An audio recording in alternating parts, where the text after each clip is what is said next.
ఐశ్వర్యాన్ని ఇచ్చాడు, ఎంతో ఐశ్వర్యాన్ని ఇచ్చాడు. మనకు సరిపడేదే కాకుండా మన తరతరాలకు సరిపడే ఐశ్వర్యాన్ని ఇచ్చాడు. ఆ ఇచ్చిన ఐశ్వర్యంలో కొంత భాగాన్ని మళ్ళీ ఆ ఈశ్వరునికి ఇస్తే అది ఇంకా మనకు మనదైశ్వర్యమై ఆ ఈశ్వరుడు మనకు తిరిగి ఇస్తాడు. కాబట్టి ప్రతి ఒక్కరిని రుద్రాక్ష లింగేశ్వర స్వామి అర్చనలో భాగస్థులను చేయడానికి రూపాయికి ఒక రుద్రాక్ష అనే ఒక సంకల్పంతో ముందుకు వస్తుంది విద్యాపీఠం. అక్కడ కౌంటర్లను పెట్టాము. రూపాయికి ఒక రుద్రాక్ష అంటే రూపాయి ఈరోజు రేపట్లో ఎవరికి కూడా పెద్ద అమౌంట్ కాదు. మనం ఎవరైనా అడుక్కునేవాడికి ఒక రూపాయి వేస్తేనే వాడు మన ముఖం కింది నుండి నీకు అంతా చూస్తూ వస్తాం, వీళ్ళకి రూపాయి తినాలి. ఎందుకంటే ఇప్పుడంతా కరెన్సీ కూడా లేదు. ఇప్పుడంతా ఏముంది స్కానర్. వాడు కూడా అక్కడ స్కానర్ పెట్టుకొని కూర్చుంటున్నాడు. గుడి బయట లైన్గా కూర్చునేటవాడు కూడా స్కానర్ పెట్టుకొని కూర్చుంటున్నాడు. రూపాయి ఇస్తే తీసుకుంటలేదు వాడు. కానీ విద్యాపీఠం అందరినీ భాగస్థులను చేయడానికి రూపాయికి ఒక రుద్రాక్ష అంటే రూపాయి ఇచ్చి పోతాం స్వామి, మీ ఇష్టం. మీ ఈశ్వరుడు అంతే ఐశ్వర్యం ఇచ్చింది అనుకుందాం. సో రూపాయికి ఒక రుద్రాక్ష అంటే మనకు ఎంత ఐశ్వర్యం ఉందో అందులో 10% ఈ రుద్రాక్షలకు కేటాయిద్దాం. ఏం పోతుంది? 10% మనం కేటాయిస్తే ఆ రుద్రాక్ష లింగేశ్వరుడు మనకు దాన్ని 100% మీరు చేసి తిరిగి మనకే ఇచ్చేస్తాం. సో రూపాయికి ఒక రుద్రాక్ష అంటే ఎంతోమంది నేను అక్కడ కౌంటర్లకు పోయి వచ్చిన మామూలుగా ఇట్లా చూసి వద్దాన్ని ఎట్లా నడుస్తుంది. ఉదయం నుండి కౌంటర్లు పెట్టాను అక్కడ రూపాయికి రుద్రాక్ష. సార్ మీరు అక్కడ రూపాయికి ఒక రుద్రాక్ష అంటే అందరు రూపాయి రాసిపోతున్నారు సార్ అని అన్నారు నిర్వాహకులు. నేను పోయినాక చెప్పేటప్పుడు చెప్తా కదా, రూపాయిని ఎవరు తీసుకుంటలేరు. అసలు రూపాయిని మనం ఆ ఈశ్వరుడికి ఇద్దామా? అదా మన స్థాయి కాదు కదా. మన స్థాయిని మనం నిలబెట్టుకోవాలంటే మన మనసును పెద్దగా చేసుకోవాలి. మన మనసు ఎప్పుడైతే పెద్దగా అవుతుందో అప్పుడు ఈశ్వరుడు మనకు అనుగ్రహాన్ని కల్పిస్తాడు. కాబట్టి మన స్థాయి రూపాయి స్థాయిలో ఇప్పటి పరిస్థితుల్లో ఎవరు కూడా లేడు. ఆ గుడి బయట కూర్చునేవాడు కూడా రూపాయిలో లేడు. కాబట్టి మనం ఆ స్థాయిలో లేము. కాబట్టి మనకు ఎంత వీలైతే అంత, ఎన్ని రుద్రాక్షలు వీలైతే అంత, 100 కావచ్చు, 1000 కావచ్చు, 5000 కావచ్చు, 50,000 కావచ్చు, 1,00,000 కావచ్చు. ఎవరైనా ఒకరే నేను 1,00,000 రుద్రాక్షలు తీసుకుంటా అన్నా కానీ మేము ఇవ్వడానికి రెడీగా ఉన్నాం. అంటే ఇక్కడ ఏదో డబ్బు గురించి మేము చేస్తలేము.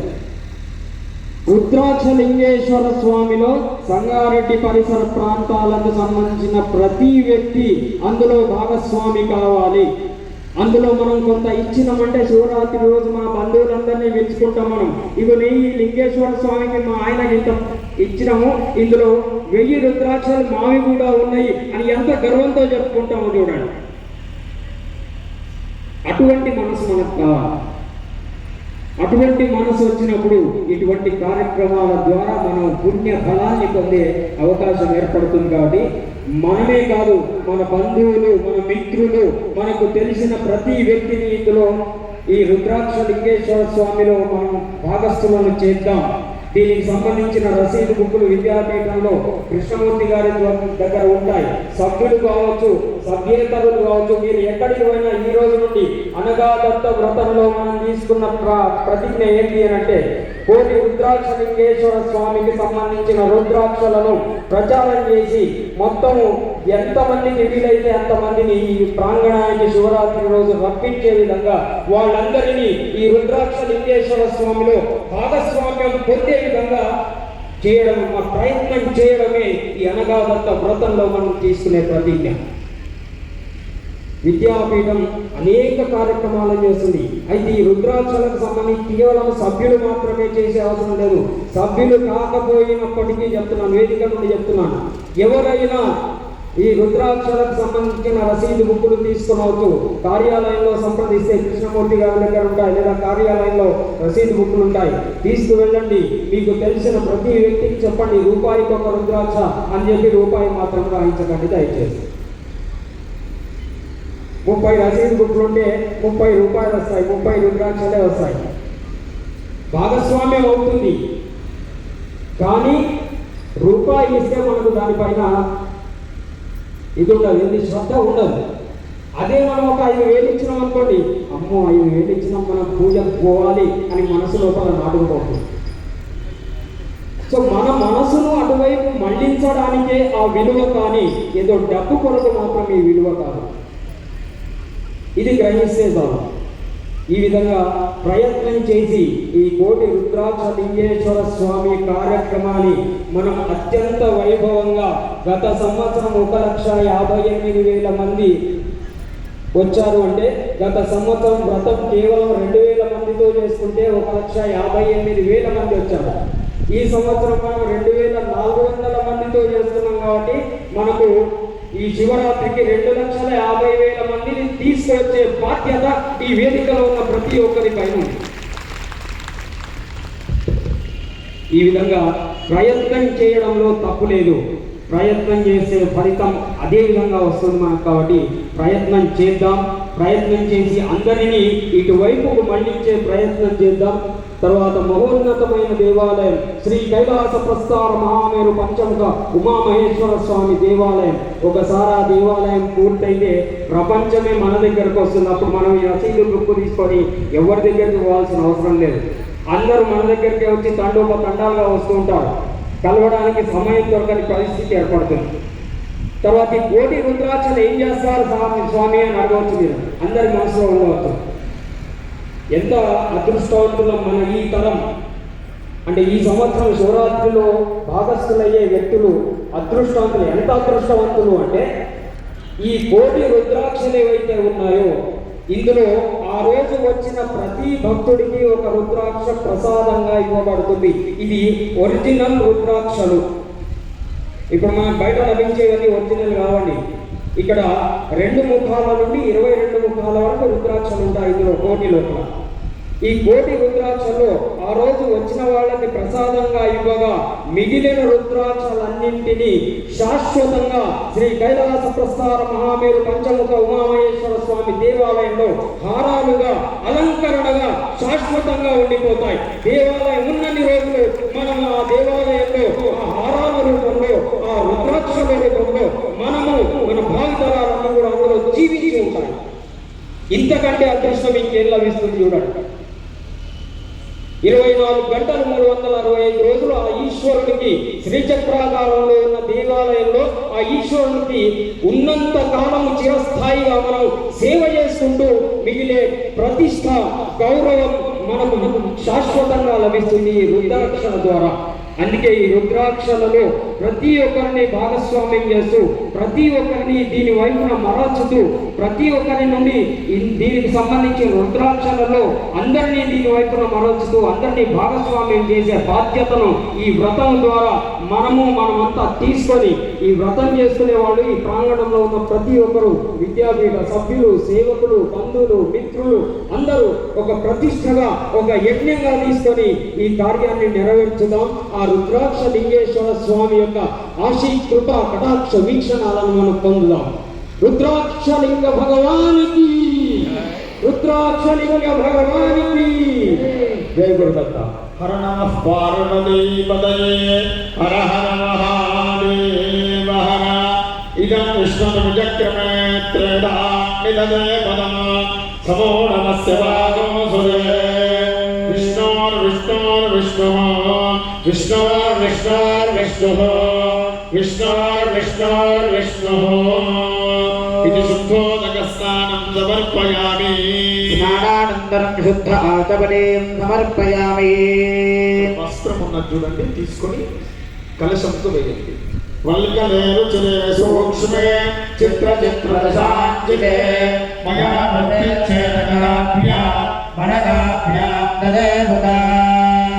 శ్రీ అనఘాదేవి సమేత శ్రీ అనఘస్వామినే నమః. వస్త్రం సమర్పయామి. ఉపవీతం పవిత్రం చ సహజం యత్ర జాయతే సమర్పితం మయా శుభ్రం అనఘో ప్రతిముచ్యతం. శ్రీ అనఘాదేవి సమేత శ్రీ అనఘస్వామినే నమః. ఉపవీతార్థ పక్షదాన్ సమర్పయామి. పువ్వుతోటి గంధం తీసుకో, కొన్ని నీళ్లు పోసి గంధంలో పువ్వు నద్ది ఆ గంధాన్ని 8 పోకలకు అదేవిధంగా కలశానికి సమర్పణ చేయాలి. విలకర్పూర సద్గంధైరను నిత్యానఘానఘ नभौ मुखयोरलिके कुर्यात् लसत्पालाक्षिसन्निभे अनघासमेत अनघस्वामिने नमो नमः श्रीगन्धान् धारयामि అదేవిధంగా భస్మం వేయండి, పసుపు కుంకుమ కూడా వేయండి. ఆద్రాం హరిద్రాం పదయోకే పుష్పరజోనగే మంత్రులు గారు దేర్పజే మంగళప్రదే శ్రీ అనఘాదేవ్యై నమః నానావిధ మంగళద్రవ్యాన్ సమర్పయామి శీర్షే కంఠే బాహుయుగ్మే మణిబంధద్వయే తథా వివిధా అక్షరాలోస్తే భూషార్థం కల్పయే తథా పాదాంగుళీయకటకా కాంచీ మాంగళ్యహారకా కంకణం నాసికా భూషాంతాంతకే తే తదేనగే అనఘాదేవి సమేత అనఘస్వామినే నమః నానావిధ ఆభరణాన్ సమర్పయామి రెండు పువ్వులు పెట్టండి. తత్కాలోత్త పుష్పాల మాలాభరణగానభౌ ఆపాదశీర్షం సంభూష్య పునః పుష్పై సమర్పయే సమేత అనఘస్వామినే నమః పుష్పాణి సమర్పయామి ఓం అనఘాయే నమః. అక్షంతలు కలశం మీద వేస్తూ ఉండండి.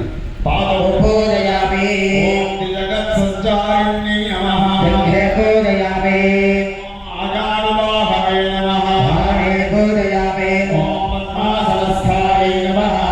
పూజయామి. ఓం త్రిగుణేశాయై నమః పవిత్రయం పూజయామి. శాలోదరాయై నమః ఉదయం పూజయామి. కరుణాకరాయై నమః ఉదయం పూజయామి. భక్తాలంబానాయై నమః ఓం పూజయామి. సంగీతరసికాయై నమః ఓం పూజయామి. జగన్మోహనాయై నమః సంస్కృతం పూజయామి. ఓం జగత్ప్రాణాయై నమః అధికాం పూజయామి. ఓం శుచిసంవేద్యాయై నమః స్తోత్రే పూజయామి. ఓం ధ్యానగోచరాయై నమః నేత్రద్వయం పూజయామి. ఓం తిలకాంచితఫలాయై నమః కాలం పూజయామి. సహస్రశీర్షాయై నమః శిరః పూజయామి. చిదానందాయై నమః లింగాని పూజయామి. ఓం దత్తాత్రేయాయ నమః ఓం అనఘాయ నమః ఓం త్రివిధాఖవిదారిణే నమః ఓం లక్ష్మీరూపానఖేశాయ నమః ఓం యోగాధీశాయ నమః ఓం ధ్యానగమ్యాయ నమః ఓం విజ్ఞేయాయ నమః. ఓం కృపాధికారణాయ నమః ఓం దత్తాత్రేయాయ నమః. ఓం బీజస్థలకతుల్యాయ నమః ఏకాత్మమనుగామినే నమః. ఓం సకలనమణపాలాయ నమః ఓం యోగ సంస్కర్త్రాయ నమః. ఓం నమణగమ్యాయ నమః పూర్ణానంద పుష్పతే నమః ఓం ద్వాదశాక్షరమంత్రస్థాయ నమః ఆత్మధాయుధ్యదాయినే నమః. ఓం షోడశార్ణమణుస్థాయ నమః సచ్చిదానందశాలినే నమః. ఓం దత్తాత్రేయాయ నమః ఓం హరయే నమః ఓం కృష్ణాయ నమః. ఓం మత్తాయ నమః ఓం ఆనందదాయకాయ నమః. ఓం దిగంబరాయ నమః ఓం పునయే నమః. ఓం బాలాయ నమః పూలతోటి అలంకారం చేసుకోండి. 8 పూలు చుట్టూ పెట్టేసేయండి. ఓం జ్ఞానసాగరాయ నమః ఆ బ్రహ్మజన్మదోషఘ ప్రణాదాయ నమః ఓం సర్వోపకారిణే నమః మోక్షదాయినే నమః. ఓం రూపిణే నమః ఓం భగవతే నమః. ఓం దత్తాత్రేయాయ నమః త్రిమాత్రసంతుష్టాయ నమః. ఓం మహాభుజ నివారిణే నమః ఓం మహాజ్ఞానప్రదాయ నమః. ఓం చిదానందాత్మనే నమః పాలోన్మత్తవిషాదివేశాయ నమః. మహాయోగినే నమః ఓం అవధూతాయ నమః. ఓం అనసూయానందనాయ నమః అత్రిపుత్రాయ నమః. ఓం సర్వకామఫలానీకప్రదాత్రే నమః ప్రణవాక్షరవేద్యాయ నమః. ఓం భవబంధ విమోచినే నమః శ్రీం బీజాక్షరపారాయ నమః. ఓం సర్వేశ్వర్యప్రదాయినే నమః ఓం బీజజపదుష్టాయ నమః. ఓం సాధ్యాకర్షణదాయనే నమః ఓం సౌర్బీజప్రీతమానసే నమః. ఓం మనస్సంక్షోభహారిణే నమః ఓం ఐం బీజప్రతిదుష్టాయ నమః. ఓం వాక్ప్రదాయ నమః ఓం క్లీం బీజసం సముపాస్యాయ నమః ఓం త్రిజగద్దశ్యకారిణే నమః ఓం శ్రీ ఉపాసనదుష్టాయ నమః ఓం మహాసంపత్ప్రదాయ నమః. ఓం లోకక్షరసువేద్యాయ నమః ఓం భూతాప్రాజ్యప్రదాయినే నమః. ఓం రాంబీజాక్షరవాసాయ నమః ఓం మహతే నమః. ఓం జనజీవినే నమః ఓం నానాభిధ बीजाक्षरोपास्य नानाशक्तये नमः समस्तगुणसम्पन्नाय नमः अंतःशत्रुविदाहिने नमः भूतग्रेहोच्छटाटनाय नमः सर्वव्याधिनाय नमः पराभिचारस्मानाय नमः आहिर्व्याधिनिवारिणे नमः दुःखत्रयहराय नमः दारिद्र्यनाशिने नमः देहदार्ढ्यपिशोषाय नमः चित्तसन्तोषकारिणे नमः सर्वमन्त्रस्वरूपाय नमः सर्वयन्त्रस्वरूपवते नमः